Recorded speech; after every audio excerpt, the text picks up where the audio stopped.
Si la infancia está en juego, ¿dónde estás tú? ADN y 3xI presentan el podcast Hay mucho en juego. Un espacio de encuentro para conversar sobre la corresponsabilidad que tenemos todos y todas sobre la infancia y la adolescencia. La infancia está en juego. ¿Te sumas o te restas?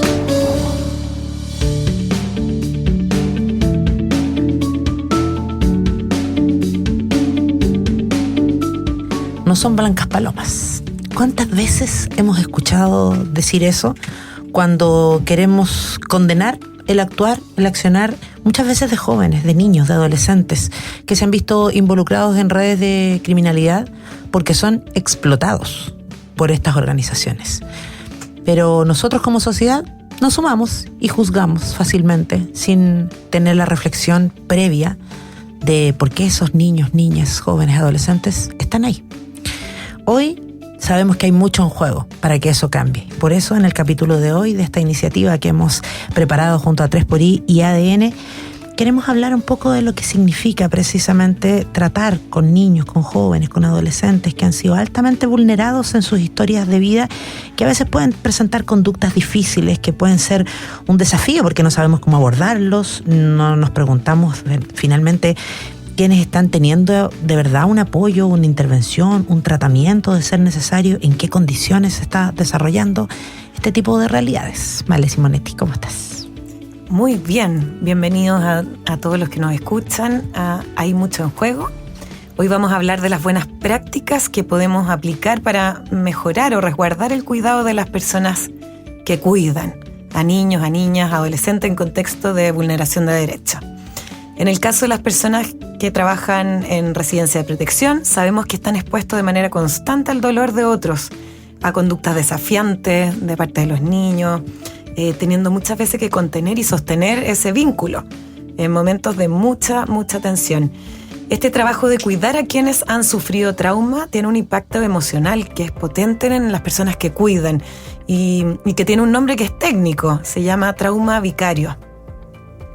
Bueno, por eso nos vamos a adentrar en este capítulo en algo clave, esas buenas prácticas para cuidar y contener a esos equipos que cuidan, porque lo decíamos, hay niños que han estado marcados por su historia y tienen unas conductas complejas, hay que saber manejarlos, hay que estar preparados para trabajar con ellos, pero esas personas también tienen que estar preparadas y cuidadas para poder ejercer esas prácticas concretas. Muchas veces ocurren cosas en lo cotidiano, vamos a profundizar en algunos ejemplos reales, vamos a tratar de entender cómo distribuir las cargas, los pesos, las responsabilidades, los roles que tenemos que cumplir para sostener un cuidado sin que recaiga en una sola persona. Ahí la corresponsabilidad, que es un concepto que hemos hablado en otros capítulos, no es solo un concepto, es una forma de trabajar y también una forma de cuidar y cuidarse. Cuidado colectivo, ¿cierto? Bienestar colectivo, compartido, son cosas que hemos estado hablando en otros capítulos. Pero ¿qué significa cuidar y reparar cuando la infancia ha estado marcada por experiencias difíciles? Para conversar sobre esto, hoy nos acompaña Marcia Valdés. Ella es psicóloga y directora técnica de la corporación Crecer Mejor, con una amplia experiencia en trabajo con niños, niñas y adolescentes en contextos de protección. Hola, Marcia. Bienvenida, Marcia. Hola, muchas gracias por la invitación.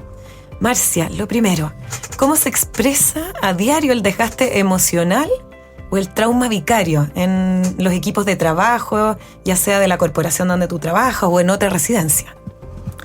Yo creo que el trauma vicario se expresa en algo que quizás como comprensivamente podemos entender, que es que los niños en el fondo que expresan estas conductas son experiencias basadas en el dolor, que son en el fondo porque han tenido experiencias difíciles, porque su cerebro de alguna manera también el trauma lo ha modificado. Sin embargo, cuando uno se enfrenta a la situación de un niño que te está agrediendo o que quiere romper algo, un poco toda la teoría se va, como se dice, a las pailas. Uno reacciona, ¿no? Claro, y ahí aparece, en el fondo, apareces tú. Todo el conocimiento, en el fondo la expertise que uno puede tener técnica en tanto conocimiento, en el fondo de alguna manera desaparece y te pones tú al servicio de estar acompañando a alguien en su dolor. Y eso no es fácil. Entonces desde ahí es importante un poco como comprender que no simplemente tener como el conocimiento, sino cómo uno trabaja consigo mismo para controlar de alguna manera ese trauma, porque nos va a pasar que vamos a decir, ¡ay, qué agote! No quiero.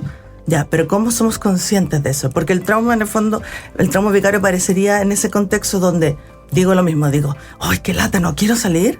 O qué, y voy y reto al chico, o me pongo desafiante con él, o en el fondo, o simplemente me encierro, o tengo conductas en el fondo que no son de acompañamiento, de regulación. A todos nos va a pasar que en ese minuto uno podría decir, no quiero, pero como me conecto, digo, no, él necesita este espacio, yo tengo que estar controlado y puedo en el fondo estar disponible. Marcia, a ti te toca trabajar y ver esto de forma cotidiana, me imagino, en la residencia de protección donde tú estás trabajando actualmente, pero también pensaba en las personas que nos están escuchando ahora y a veces uno se enfrenta a situaciones que son difíciles o con no necesariamente un chico, una chica que vivía un trauma y efectivamente estar a cargo del cuidado, lo que dices tú, cómo aparece como tu esencia, así como que aunque tú sepas, has escuchado y todo, y por eso también hablaste algo de la conciencia. Entonces, ¿por qué es tan importante? Retomemos ese tema, tomar conciencia de estas reacciones y este desgaste cuando estás expuesto a tener que contener a algún chico, alguna chica, y especialmente aquellos que han vivido trauma. Yo creo que es importante ser consciente porque cuando enfrentamos estas expresiones de dolor, de trauma, también se activan nuestros propios traumas. Todos en distintas medidas hemos tenido experiencias infantiles de dolor y muchas veces, si no somos conscientes de que eso no ha pasado, en el fondo podemos empezar a revivir, replicar conductas, y por lo tanto ahí hay un nivel de conciencia que es importante. En el fondo, como nadie en el fondo que atiende a niños se espera que en el fondo que no tenga nada, que tenga una salud mental perfecta, eso es imposible. Pero ¿cómo me hago cargo de eso? Eso tiene que ver con la conciencia, como también en lo cotidiano, más allá de un poco la historia propia, como en lo cotidiano digo, a ver, parece que hoy día dormí mal, hoy día no ando bien, hoy día no tengo un buen día, quizás le pido apoyo a un compañero, y digo, ¿sabes que hoy día yo no sé si voy a ser capaz de, si pasa algo, ir a acompañar, ir a sostener? Y soy consciente de que hoy día puede ser que no sea mi día, como dicen por ahí, mañana. Respira profundo, cuenta hasta 3. Exactamente. Yo creo que justamente dentro de las prácticas que podemos tener para cuidarnos, es muy importante estar consciente de lo que me pasa, desde lo corporal, físico, porque a veces uno no lo nota, en el fondo como en un pensamiento, en una idea, pero se te aprieta la guata, uno anda así con el ceño fruncido, anda más cansado. Entonces, ¿cómo voy notando también mi corporalidad? Para tener prácticas también asociadas, porque hay muchas prácticas que uno puede tener. Me encantan esos ejemplos que das tan cotidianos, porque cuando tú hablas ya, tomemos conciencia, yo digo, ya, sí, uno como que de nuevo pasa por la cabeza. Entonces la pregunta es, ¿cómo me ayudo a tomar conciencia? Entonces esos ejemplos que das como del cuerpo, el cuerpo nos está hablando, tal vez hay que ponerle un poco más de atención para desde ahí, en el fondo, pensar antes de actuar y que el cuerpo nos dé esas pequeñas señales o alarmas. Y en tu experiencia en la residencia de protección con niñas y jóvenes, me imagino que también hay momentos de emergencia, ¿cierto? Les toca, no sé si crisis conductuales o alguien se desregula porque explota por alguna situación. ¿Cómo funcionan ahí esos protocolos como de, obviamente, de cómo abordar a alguna niña, alguna joven, pero también de resguardo y cuidado como del equipo, de los que están ahí acompañando, cuidando?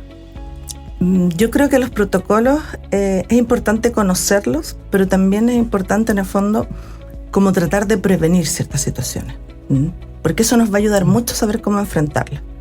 Porque a veces tenemos un protocolo, pero el protocolo no siempre sirve en todos los casos.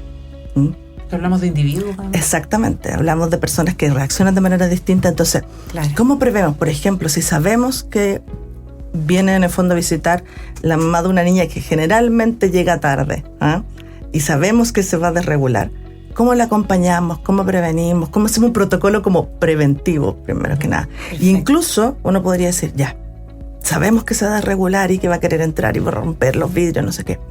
Organicémonos. ¿Quién está primero? ¿Quién puede estar después? ¿Cómo estoy yo hoy día? ¿Estoy capacitado para estar ahí en ese minuto? No, ¿sabes qué? Parece que yo estuve ayer todo el día también en otra contención. Hoy día yo no puedo. Miremos al compañero. ¿Cómo le digo a mi compañero también que a veces uno no se da cuenta y le dice al compañero, ¿sabes qué? Tranquilo, parece que te tocó un día pesado ayer. Déjame yo voy hoy día. Trabajar en equipo. el trabajo en equipo es fundamental en esto, y también desde la colaboración mutua, de la colaboración real, o sea, por eso decía yo que finalmente aquí la teoría, que es muy bonita y que explica mucho y nos ayuda mucho a entender, nos sirve, pero nos ponemos en juego nosotros mismos. Desde lo personal, desde lo valórico, de la experiencia. Entonces, el trabajo en equipo no es solo un eslogan o una palabra bonita o una competencia, sino que también es mirar al otro. Porque yo creo que algo importante hoy día que tenemos a la mano es que el trauma, en el fondo, tiene un impacto en el neurodesarrollo. Ya hay, en el fondo, estudios sobre lo que es el enfoque informado en trauma. Y el enfoque informado en trauma no es solo con los niños, es sobre todo el sistema. Un sistema que cuida, en el fondo, no puede cuidar solo a los niños, tiene que cuidar al sistema entero. Bueno, y precisamente de ese cuidado en equipo y de los equipos de las distintas instituciones es que conversamos con Jimena Calcañi. Ella es psicóloga, ha trabajado muchos años en el sistema de cuidados alternativos, es integrante del Consejo de Expertos de Servicio de Protección Especializado y nos comparte su visión aquí en Hay Mucho en Juego.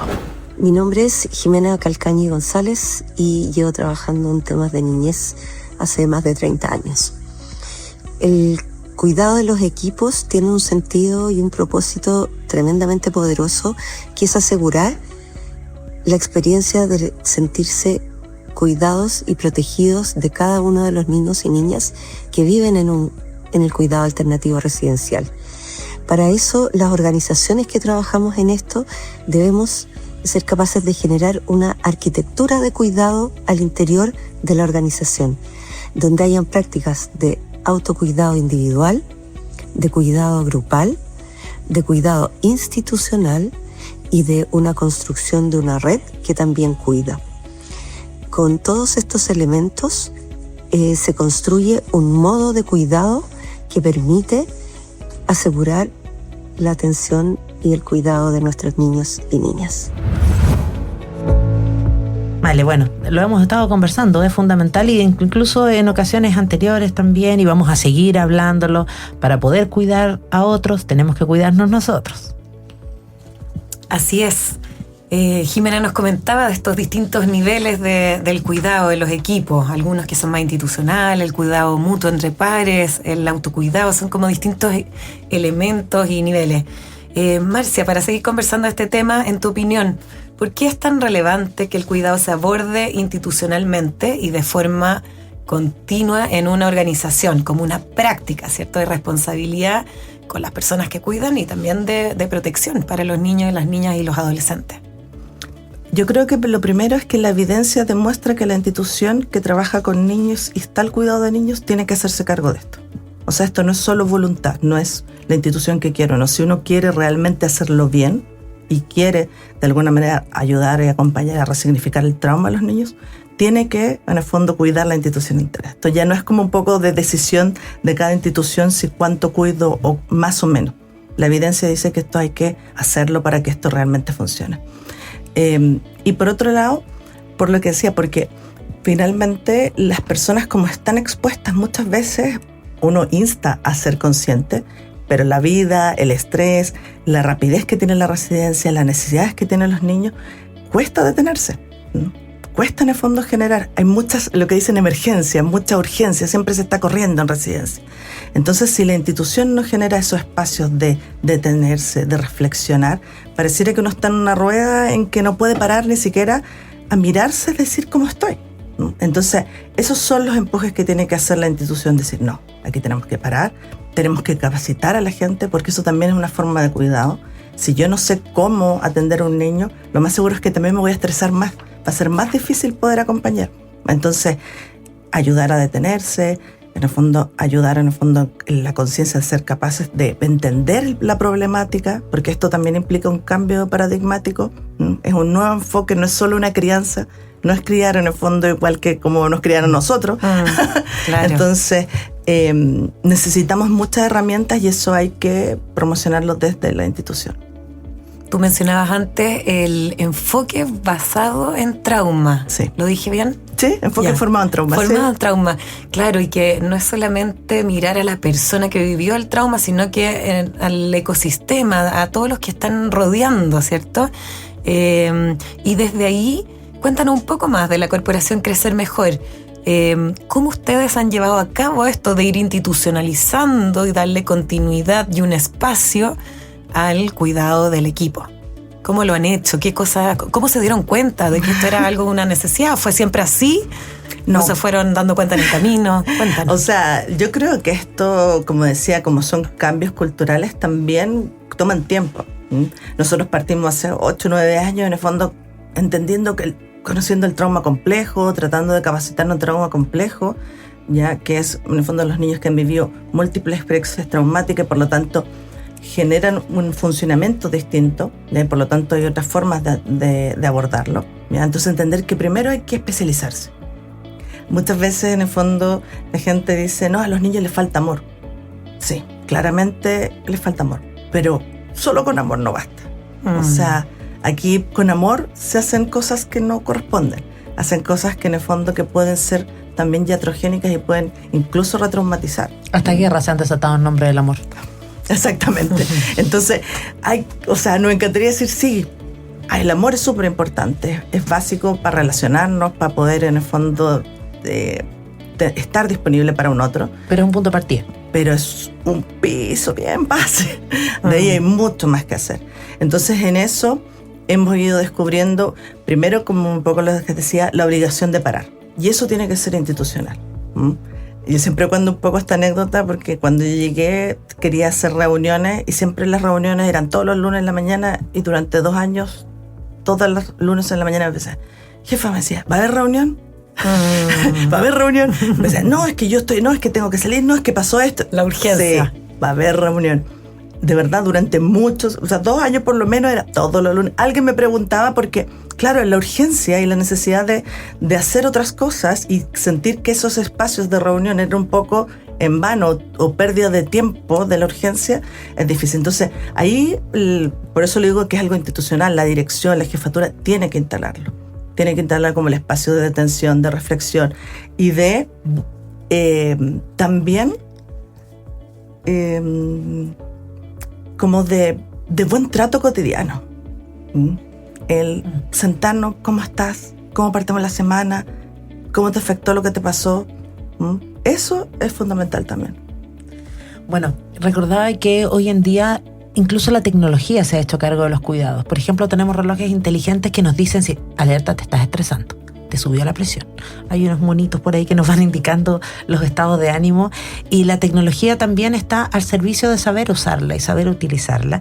Y la inteligencia artificial, particularmente, que hoy día ya es mucho más cotidiana para todos nosotros, llegó al mundo de los cuidados y aquí en Chile, en la Corporación Crecer Mejor, lograron crear una aplicación que ayuda precisamente a que los cuidadores tengan consultas más detalladas, más puntuales, especialmente en circunstancias críticas o desafiantes frente a niños, niñas y adolescentes.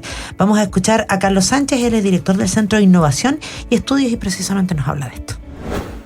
Hola, soy Carlos Sánchez, director del Centro de Innovación y Estudios de la Corporación Crecer Mejor. Quiero presentarles a Abby, el primer asistente virtual especializado en infancia, desarrollado con inteligencia artificial para apoyar a quienes tienen la responsabilidad de cuidar, proteger y acompañar a niños, niñas y adolescentes que han sido gravemente vulnerados en sus derechos. Su propósito es claro: fortalecer la toma de decisiones en contextos complejos, entregando orientación basada en evidencia y en buenas prácticas para el cuidado y protección de la infancia. Abby está diseñado para acompañar a equipos de residencias, familias de acogida y cuidadores en general, ofreciendo herramientas concretas para enfrentar situaciones del día a día, como la gestión de las crisis, el fortalecimiento del vínculo y la promoción del buen trato, entre otras. Abby no es solo un sistema de respuestas y preguntas, es un apoyo y acompañamiento cotidiano, es una herramienta al servicio de quienes cuidan. Y sobre todo, es una contribución directa a la construcción de entornos más seguros, protectores y respetuosos para la infancia. Marcia, cuéntanos, ¿cómo funciona Abby en la práctica? Lo han estado, entiendo que es un proyecto nuevo, que ustedes han estado implementando ahí en la corporación, en la villa, con las niñas, las jóvenes, el equipo. ¿Cómo se construye? ¿Cómo lo usan? La verdad es que yo creo que, la inteligencia artificial vino a quedarse, es algo que tenemos que asumir. Y esto parte también desde que mucha gente estaba ocupando inteligencia artificial, pero no tenía la sensibilidad ni el conocimiento específico que se requiere. Como les decía, esto ya no es algo como hay mucha teoría basada en evidencia que muestra como un camino y por dónde ir. Entonces, Abby de alguna manera lo que hace es juntar esa información y orientarte en prácticas que realmente van a ser útiles. Y como decíamos, cada niño y cada niña es un mundo en sí mismo. Entonces, no hay una pura forma de hacerlo. Hay millones. Por cada niño hay en el fondo una estrategia. Entonces, sobre todo en los espacios cuando uno dice, lo hemos hecho de todo, hemos intentado, hicimos esto otro, y nada resulta, o te queda la sensación de que nada resulta, porque muchas veces los resultados se ven después, no en lo inmediato. Había una súper buena herramienta, pues uno puede decir, ¿sabes qué? Mira, hemos hecho, este niño tiene esto. Hemos hecho esto y esto otro. ¿Qué otra cosa más podemos hacer? Y aparece, en el fondo, alguien, de algún momento, otro experto que te ilumina, que te genera, en el fondo, una esperanza. Decir, a lo mejor esto no lo hemos experimentado, no hemos practicado, o esto que hicimos quizás falta hacerlo de esta otra manera. O también la contención de decir, lo estás haciendo bien, requiere tiempo. Calma, sigue así. El refuerzo positivo. El refuerzo positivo, exactamente. Entonces, también tiene un tono que es súper importante, porque como decíamos, lo que uno necesita para acompañar a un niño es regularse también. En la corregulación necesitas regularte.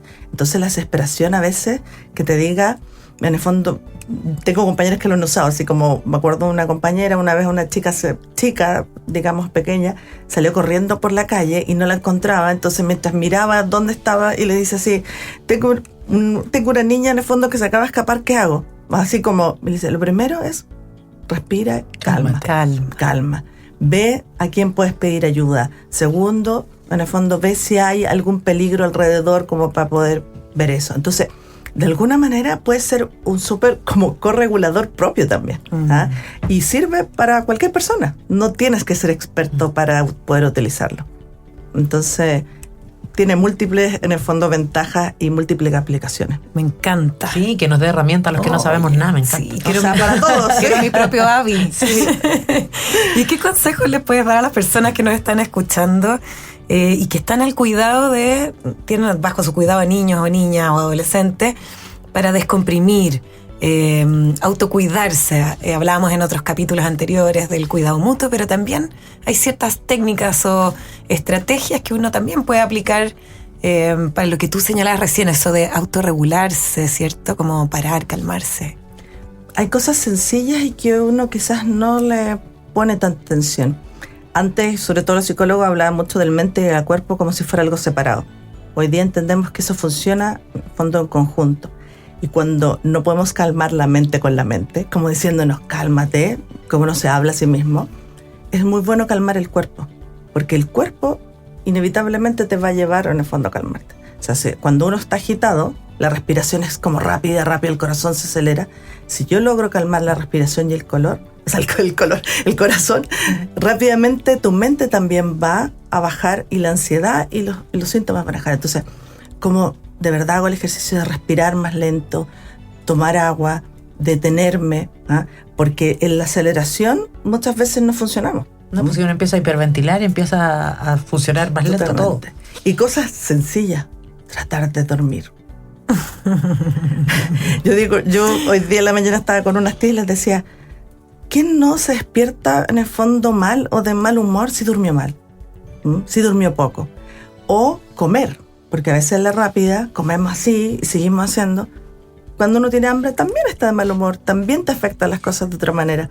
Entonces cuidados como alimentarse, no digo que es súper bien, pero tratar de comer bien, tratar de hacer un poco de ejercicio, tratar de caminar, distraerse, respirar, estar aquí, en el fondo conectarse con el aquí y el ahora, pueden ser cosas sencillas que están súper a la mano para todos. Qué buenos ejemplos, qué sencillo, sí, de nuevo, es como tomar conciencia y de que están ahí al alcance de la mano. Pero ojo, no se trata solamente de cosas de sentido común, sino que los especialistas los regulan. Quienes hemos sufrido, padecido alguna vez crisis de pánico o de angustia, son ejercicios que los propios psicólogos y psiquiatras dan, el tema de respirar profundo, de tratar de bajar las pulsaciones y todo, para poder tomar decisiones claras, porque cuando uno toma decisiones desde la emocionalidad, y ustedes los psicólogos siempre lo dicen, generalmente metemos las patas.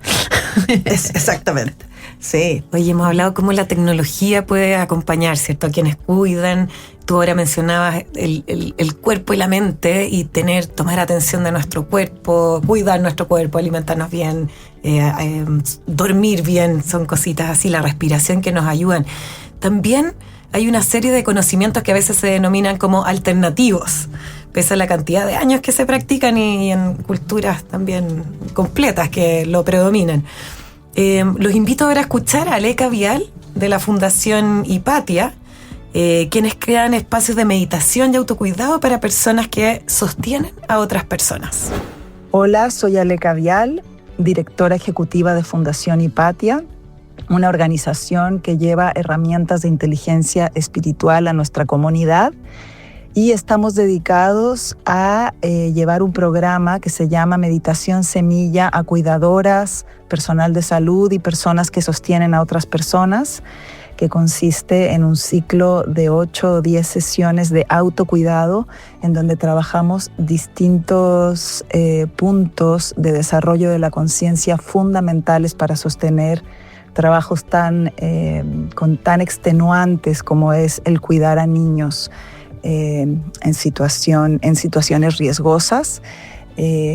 Desarrollamos la conciencia de la autoobservación, la autorregulación, la contemplación y la importancia de la meditación y especialmente del descanso de la mente, del cuerpo para la regeneración. Estamos muy contentos con nuestro trabajo, tenemos 10 años en Chile haciéndolo y creemos que es responsabilidad de cada uno de nosotros contribuir en cuidar a los cuidadores, especialmente con mucha delicadeza, con mucho cariño y con muchos espacios de escucha profunda, de contención y de delicadeza.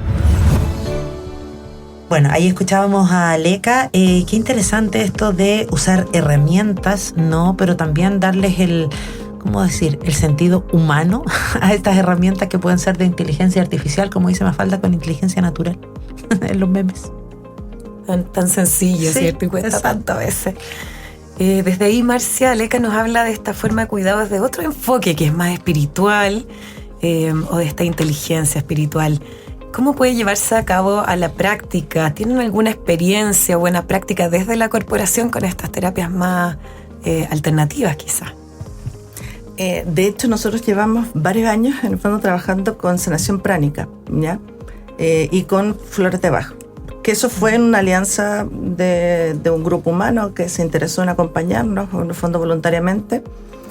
Y la verdad es que más allá de si tú crees o no crees, si esto funciona o no funciona, realmente yo creo que hay que valorar que a cada persona le puede ser útil. Si yo creo que esto me hace bien, lo tomo. Por eso ahí aparece la individualidad y en el fondo también la individualidad de nosotros como adultos, pero también de los niños. De la importancia de mirar qué le hace, a lo mejor a uno le hace bien tomar agüita, en el fondo a otro respirar, para otro en el fondo, no sé, salir a caminar y mirar un poco el paisaje. Y claramente, como decíamos, hay estudios que el mindfulness, en el fondo hay prácticas en el fondo que están súper basadas, que es que estar conectadas en el fondo con el presente, con poder manejar de mejor manera las emociones que siente el cuerpo. No, por eso decía esto, que no desde la mente, sino desde el cuerpo hacia la mente, ayuda mucho, porque la única forma de cuidar a un otro es cuidándose a uno mismo también. O sea, desregulado uno no puede regular a nadie. Entonces hay que buscar la manera primero de regularse para poder regular un otro, y eso es lo que necesitan los niños y niñas que lo han pasado mal. Necesitan a alguien que los contenga, que los sostenga, que les brinde amor, pero también esa contención que muchas veces no han tenido, y contención con experiencias y con conductas que pueden ser súper desafiantes. Entonces estar ahí y sostenerse uno mismo y regularse frente a esa conducta desafiante es un desafío tremendo. Y desde la corporación crecer mejor, porque hemos conversado un poco acá de la importancia que sea algo institucional, el cuidado de las personas que cuidan, tener un espacio específico. Trabajo en equipo, cuidados mutuos. Ahora mencionas también estas terapias pránicas, sí. Las flores de Bach, pero también otros espacios. En ese camino que ustedes han recorrido de poder identificar institucionalmente que esto es relevante, generar las opciones, los espacios, ¿Cómo ha sido desde tu experiencia el impacto de mejora? O sea, ¿lo puedes ver? ¿Cómo lo percibes en el equipo, en las personas que trabajan contigo, las cuidadoras y por ende, bueno, en los niños y las niñas?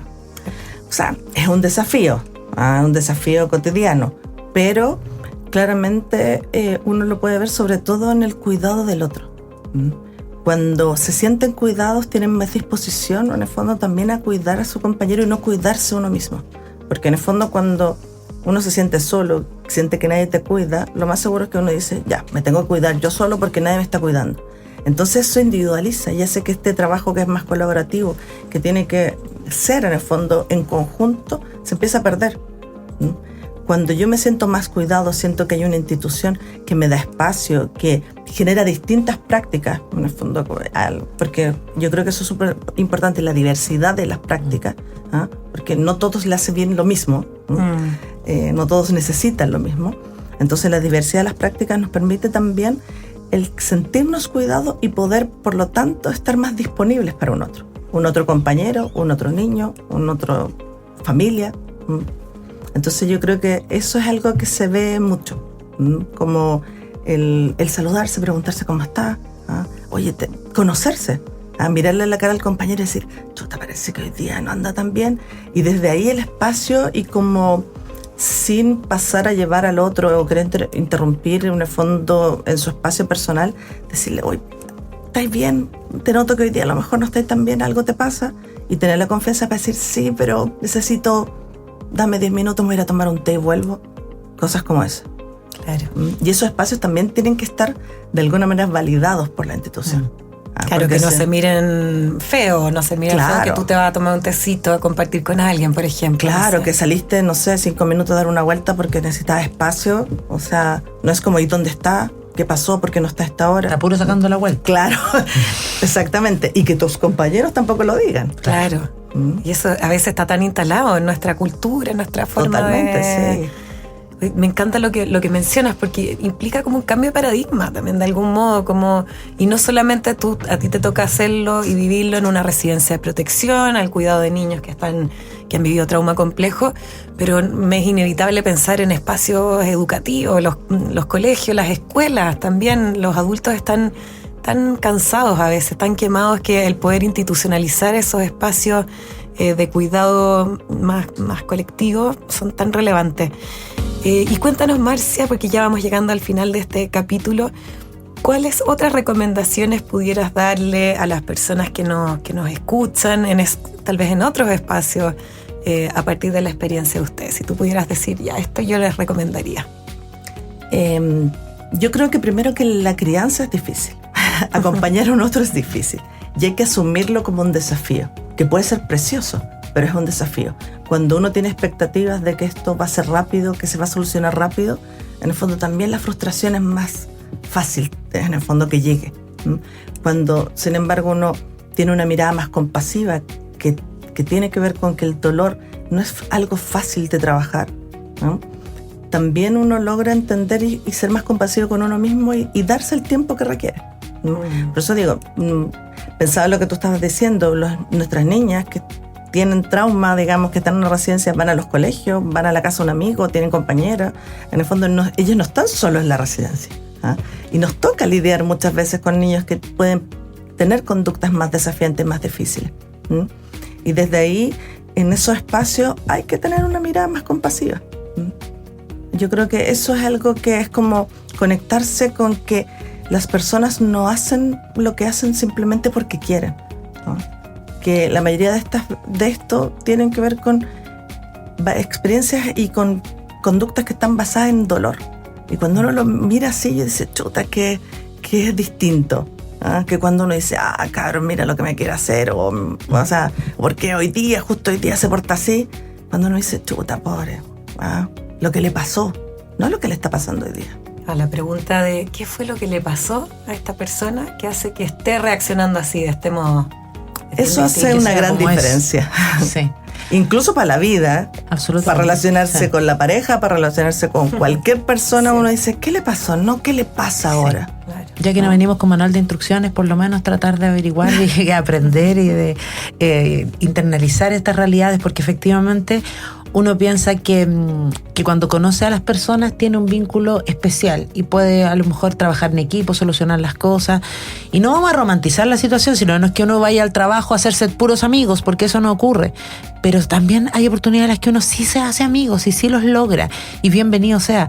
Pero si hay empatía, si hay respeto, si hay conocimiento, si hay tolerancia, si hay trabajo en equipo, tanto más fácil es el desarrollo de lo que tengamos que hacer. Y en este caso, en estas situaciones en particular, creo yo, donde trabajamos con personas, donde estamos hablando sobre todo de niños, niñas y adolescentes, la humanidad tiene que estar más presente que nunca. Me acordaba de Gabriela Mistral, cuando decía que siempre la humanidad es algo que todavía requiere ser humanizada. Tal cual. Totalmente, sí. Nos falta aquello. Bueno, qué bonito poder compartir estas experiencias, estas miradas y sobre todo conocer estas realidades para hacernos cargo también desde la responsabilidad, como decimos, desde nuestro metro cuadrado y luego socialmente, ¿no? En el trabajo en equipo que se hace. Y por eso le vamos a dar las gracias a Marcia Valdés por estar con nosotros aquí, pero no te vas a llevar pelada, como se dice en buen chileno. ¿No tienes algunas recomendaciones a propósito de este tema? Sí, yo creo que para cualquier persona que trabaja en el fondo con niños que han tenido experiencias traumáticas, el libro de El cuerpo lleva la cuenta es de Van der Kolk. Yo creo que es muy útil porque uno va entendiendo que esto es mucho más evidencia, lo que decíamos, no solo amor, aquí hay una técnica, pasan cosas a nivel neurológico, entonces eso te da una mirada bien distinta de cómo entender y te ayuda también a comprender. Y por otro lado, Marta Holden hace poco hizo en el servicio una charla que es del modelo CARE, que es justamente el modelo del enfoque informado en trauma sobre cómo las instituciones, y digo cuando hablamos de instituciones no hablo solo de las altas gerencias, todos somos la institución. Todos. Incluso como país, como exactamente, Estado, como gobiernos. Entonces, independiente, porque uno se queda y dice, no, ya, es que mi jefa tiene que hacer esto. No, también yo puedo hacer cosas para que eso suceda. La corresponsabilidad en el cuidado, porque hay mucho en juego. Exactamente. Entonces, ese es una muy buena charla que habla justamente del modelo del enfoque informado en trauma, cómo todos podemos, en el fondo, apuntar a generar mejores prácticas para vivirlo mejor, para pasarlo mejor de alguna manera y tener mejores resultados, por supuesto. Llevaremos un poquito la mente y el corazón, tal vez sea una muy buena recomendación también para partir. Muchas gracias. Muchas gracias a todos quienes nos acompañan, nada más siempre en este Hay Mucho en Juego, ¿vale? Gracias. Nos vemos.